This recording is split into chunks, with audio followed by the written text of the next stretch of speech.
అందరికీ నమస్తేనుల్లా welcome to MR media Telangana. This is Rekha. Right, Jeevan Reddy ఇంటికి కేటీఆర్ పోయిండ్రు, బీఆర్ఎస్ పార్టీలోకి ఆహ్వానించారు. మనం చూసినాము చాలా కాలంగా, గత 20 నెలలుగా జీవన్ రెడ్డి పడుతున్న బాధ చూసినాము. జీవన్ రెడ్డి ఆవేదన ఏ విధంగా బయటకు వెళ్ళగక్కిండో మనం చూసినాము. కాంగ్రెస్ పార్టీలో ఏ విధంగా తనని ఇబ్బంది పెడుతుర్రో చూసినాము. ఎటకేలకు నిర్ణయం తీసుకున్నాడు జీవన్ రెడ్డి. అధిష్టానం నుంచి ఎటువంటి సంప్రదింపులు కానీ ఎటువంటి పిలుపు కానీ రాకపోవడంతో ఇక బీఆర్ఎస్ పార్టీ కారులో ఎక్కేందుకు ముహూర్తం ఫిక్స్ చేసుకున్నారు జీవన్ రెడ్డి. దాదాపు 1000 మంది కార్యకర్తలతో, కాంగ్రెస్ కార్యకర్తలతోని బీఆర్ఎస్ పార్టీలోకి ఆయన కారు ఎక్కుతారు. వార్తలు అయితే వస్తున్నాయి. ఇలా కేటీఆర్ పోయిండ్రు, మొత్తం మీద ఆహ్వానించిండ్రు. తర్వాత కేసీఆర్ని కలుస్తా అని చెప్పిండ్రు జీవన్ రెడ్డి. సంతోషమైన రోజు ఈ రోజు అని చెప్పేసి కూడా హర్షం వ్యక్తం చేసిండు జీవన్ రెడ్డి.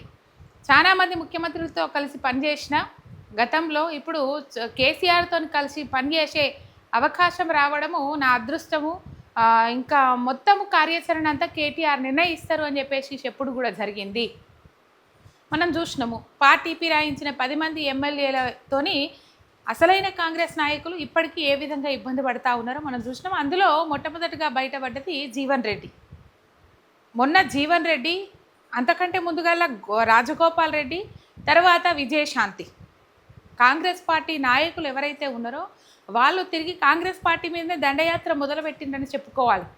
కోమటిరెడ్డి రాజగోపాల్ రెడ్డి అయితే ఏకంగా అసెంబ్లీ వేదికగానే కాంగ్రెస్ పార్టీ వైఫల్యాలను ఎండగట్టింది. కాంగ్రెస్ పార్టీ పోతున్న పోకడను దుయ్యబట్టిండ్రు. ఒంటెద్దు పోకడ విధానం కానీ, లేకపోతే ప్రజలకు ఇచ్చిన హామీలు నెరవేర్చకపోవడం కానీ, ఇవన్నీ మనం పరిణామాలు చూసినట్లయితే తెలంగాణలో కాంగ్రెస్ ఖేల్ ఖతం. దినదిన గండం 100 ఏళ్ళ ఆయుష్ అన్నట్టు మొత్తం మీద కాంగ్రెస్ పార్టీ 5 ఏళ్ల పాటు అయితే ఆ విధంగానే కొనసాగబోతూ ఉన్నది తెలంగాణ రాష్ట్రంలో. ఏ నిమిషాన ఎక్కడ నా సీటు లాక్కుంటారో అని చెప్పేసి రేవంత్ రెడ్డి పాపము ఆగమైతాండు.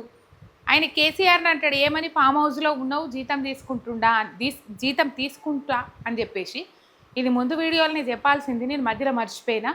అయితే ఇప్పుడు రేవంత్ రెడ్డి మరి జీతం తీసుకుంటా ఢిల్లీకి 66 సార్లు పోయిండు. తెలంగాణ ప్రజల సొమ్ము జీతం తీసుకుంటా ఢిల్లీకి 66 సార్లు పోయిండు. మరి ఎందుకు పోయిండు, ఏమిటికి పోయిండు? రైట్, ఈ పరిస్థితి అయితే మనం చూస్తూ ఉన్నాము. కేరళ ఎన్నికల ప్రచారం కోసం పోయిండు రేవంత్ రెడ్డి. ఇక మరి ఆడ ఏమైతుంది ఏం కథ తెలియదు కానీ మొత్తం మీద చూద్దాం. ఎన్నికలు అయితే ఇలా ప్రశాంతంగా ముగిసినాయి. ఏమైతుంది ఏం కథ అనేది రేపు చూద్దాం. రేవంత్ రెడ్డి అడుగుపెట్టిన కాడలో ఏ ఒక్క జాగలో కూడా కాంగ్రెస్ పార్టీకి గెలవలే. ఇక మరి కేరళలో కూడా ఏమైతుంది ఏం కథ. పినరాయి విజయన్ మీద విమర్శలు చేసిండు, కానీ పినరాయి విజయన్ డైరెక్ట్ రేవంత్ రెడ్డికి లెటర్ రాసిండు. నువ్వేం చేస్తానో ఏం కథ, 6 గ్యారంటీలు అమలైనయో లేవో మీకు డౌట్ ఉంటే తెలంగాణ రాష్ట్రానికి రాండి అని చెప్పేసి చెప్పుకున్నాడు. మొత్తం మీద ఇప్పుడు నేను చెప్పదలుచుకున్నది ఏంటంటే, అధికారంలోకి బీఆర్ఎస్ పార్టీ పక్కా 2.5 ఏళ్ల తర్వాత ఏదేమైనప్పటికీ కూడా తెలంగాణలో కాంగ్రెస్ పార్టీని తొక్కి బీఆర్ఎస్ పార్టీ అధికారంలోకి రావడం ఖాయము అని చెప్పేసి చాలామంది విశ్లేషకులు, నిపుణులు అభిప్రాయపడతా ఉన్నారు. ఆ విధంగానే తెలంగాణ సమాజము అటువైపే చూస్తూ ఉన్నది.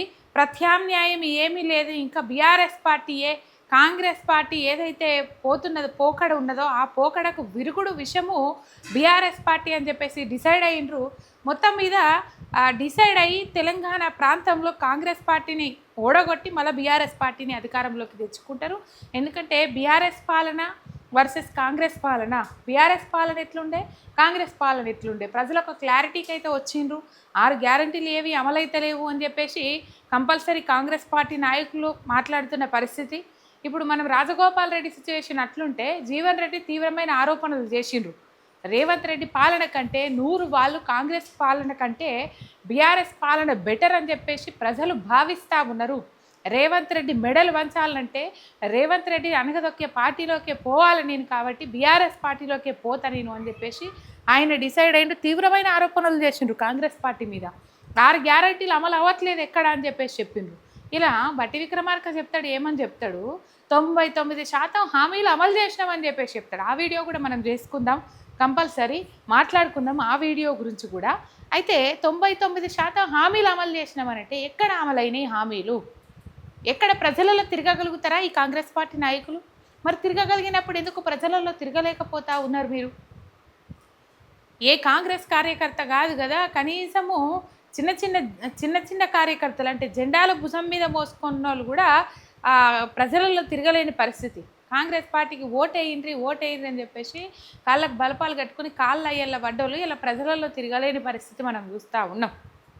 రైట్, మొత్తం మీద ఈ సిచ్యువేషన్ అయితే కనబడుతూ ఉన్నది. అయితే జీవన్ రెడ్డి ఇంటికి ఇలా కేటీఆర్ పోయిండ్రు కదా, ఒక్కసారి జీవన్ రెడ్డి ఏం మాట్లాడినారు, ఏం కథ, అవన్నీ వీడియోలు చూసినాం మనం.